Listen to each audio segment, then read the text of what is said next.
बिस्मिल्लाहिर्रहमानिर्रहीम। अस्सलाम वालेकुम। बुखारी टॉक्स में खुश आमदीद। दोस्तों, सबसे पहले अगर आपने चैनल को सब्सक्राइब नहीं किया तो सब्सक्राइब कर लें ताकि हर आने वाली स्टोरी आप तक पहुंच सके। कहानी का उन्वान है बेबसी। और एक बिस्किट कंपनी में काम करने वाली एक लड़की का इंकशाफ था कि बिस्किट कंपनी का नाम नहीं लूँगी।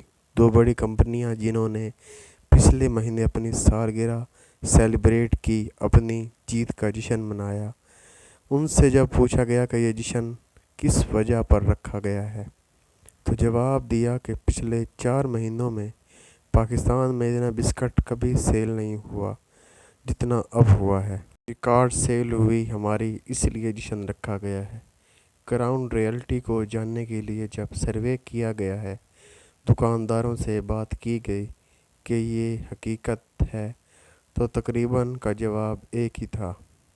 दोपहर के वक्त अक्सर मज़दूर खाना नहीं खाते, या फिर जो रेहड़ी लगाते, मैकेनिक वगैरह, ये लोग दोपहर के वक्त खाने की बजाय शाम में एक कप चाय और 10 रुपए या 20 रुपए वाला बिस्किट लेकर खाते हैं। ऐसे पेट भर लेते हैं।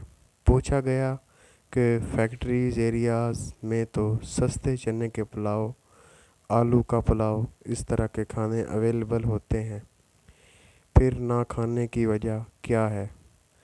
तो दुकानदारों का कहना था कि सिर्फ आलू के पुलाव की प्लेट भी 200 की मिलती है और 50 रुपए में मज़दूर चाय बिस्किट से पेट भर लेता है।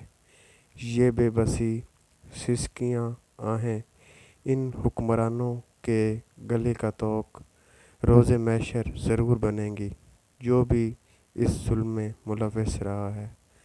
दोस्तों, उम्मीद करता हूँ आपको आज की ये छोटी सी स्टोरी पसंद आई होगी। चैनल को सब्सक्राइब कीजिएगा ताकि हर आने वाली स्टोरी आप तक पहुँच सके। इजाज़त दीजिएगा। अल्लाह हाफ़िज़।